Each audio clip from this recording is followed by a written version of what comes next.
this is how to juggle. So, yeah, don't start with 3, start with 1. Just 1. Also, you gotta have the mentality, the mind to juggle. It's the first step. Again, only 1. Throw up. Not this, and not fall on the wall.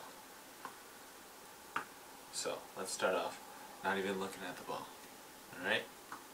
You're not going to look at the ball. You throw it up. You want it to throw it up, throw it in the same spot. Make sure that you are not rushing to get to the ball, or just throwing it up and you have to move your hands to get it. That is not how you juggle. Instead, you need to control the ball, make an arch. That way, you put it into your hand instead of moving your hand to get to the ball. So you're going to need to do this a lot. You're going to need to get very comfortable with this movement, because if you can't do this with just 1, how are you supposed to do this with 2, eventually 3, or if you ever want to move up to anything more, you're not going to be able to do that. So this is very important, very vital, very necessary. Again, you don't want to spend too much time looking at this one ball. Try to see just the peak, which is the point when it stops going up and begins to come down. This is actually very useful for timing. And so again, make sure you work on this for a long time. In fact, it's probably going to get boring, but don't just try rushing into things, because then you're going to get frustrated, you're going to get tired, and you're going to want to quit. And we want you to juggle, not to quit. Alright, so now we have 2 balls.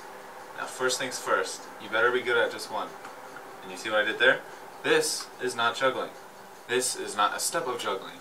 This is not what I want you to juggle like. Because that's really bad. And although eventually it is a form of juggling, it is not how you learn to juggle. It is not part of the Cascade, which is what I hope to teach you.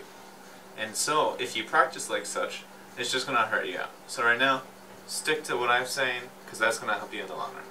So, begin with your less dominant hand, which I'm not going to assume is your left, because lefties are amazing people. But, just for the sake of the video, I'm going to start with my left hand, even though I'm a left-handed person. You should be using your less dominant hand, though. Okay, so you throw your first ball. Right, just like what you've been doing. But, this time, when it's at its peak, so right there, that is when you tell your other hand to throw the ball. And again, it's not like that. It's going to be another full throw. So this, you might not get right away. You might get stressed. You might throw it crazy. You might not know when to throw it. You might need to bend and twist and contort and do all sorts of stuff to get it.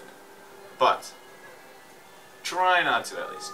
If it's going too crazy, don't reach for it. Instead, let it go its way. So that way, you're not getting used to the sensation of always going for stuff.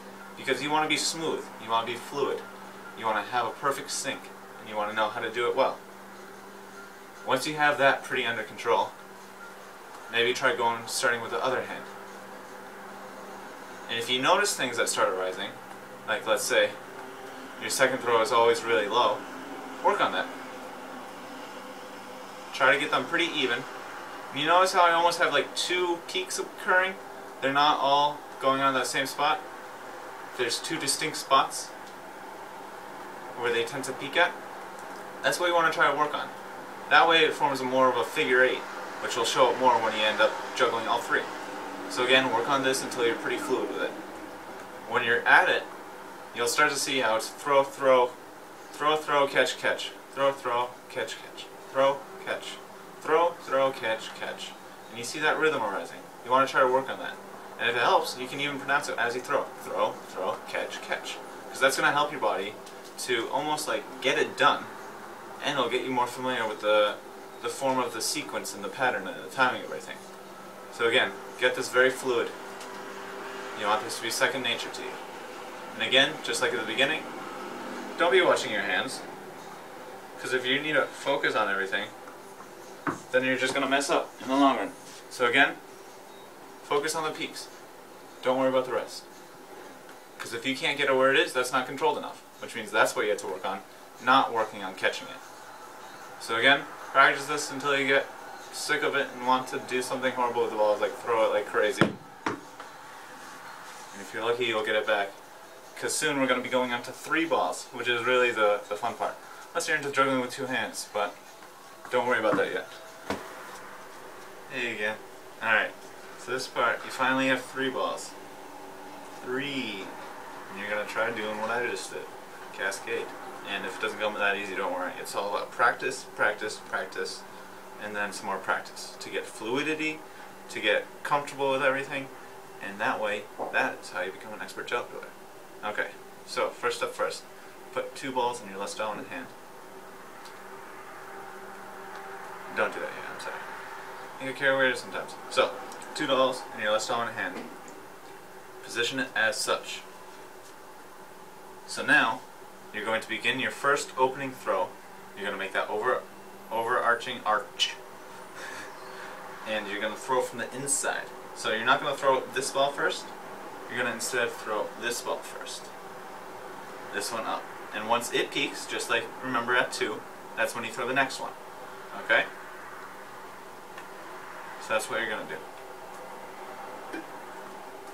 So, right now, this shouldn't be anything new to you. Actually, the only thing new to you will be catching 2 balls in one hand, which might be tricky for you at first.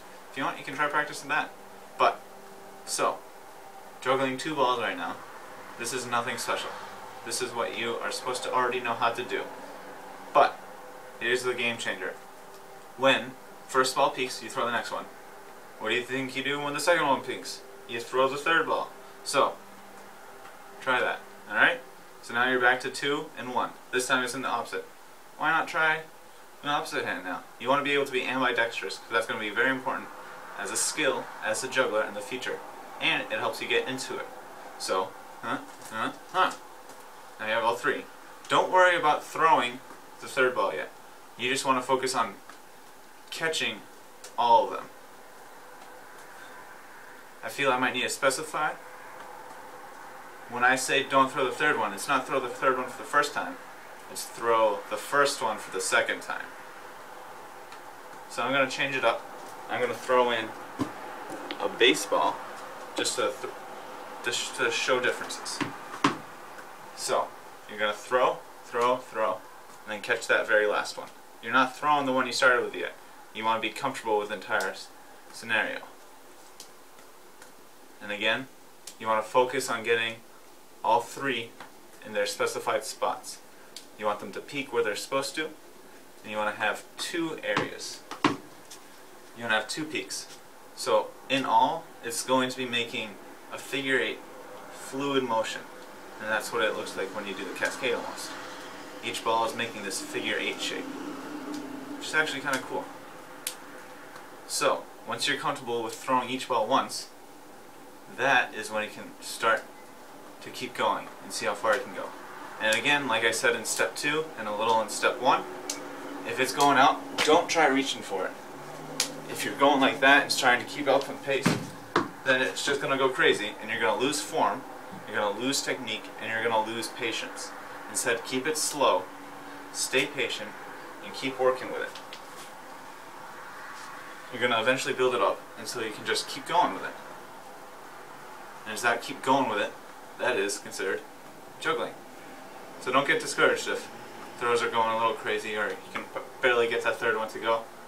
When you start noticing something up, try working on that. And remember, throw each ball when another ball peaks. Because that's what juggling is all about.